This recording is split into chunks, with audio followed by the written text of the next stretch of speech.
amakamba yabo hasi, imibabaro yabiza bishize, bazahora banezerewe iteka.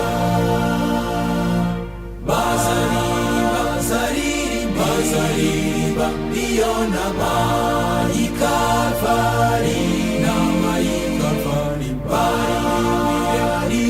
baririmbire Yesu Mwami uhoraho.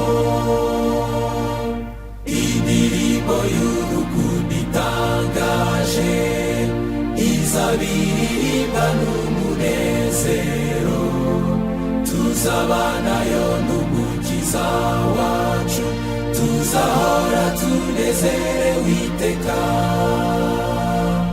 Bazaririmba iyo nama y'Ikaruvali, baririmbire Yesu Mwami uhoraho.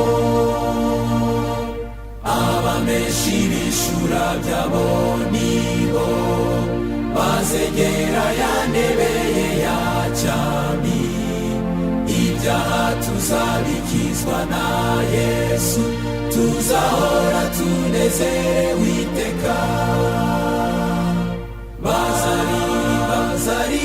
Bazaririmba iyo nama y'Ikaruvali, baririmbire Yesu Mwami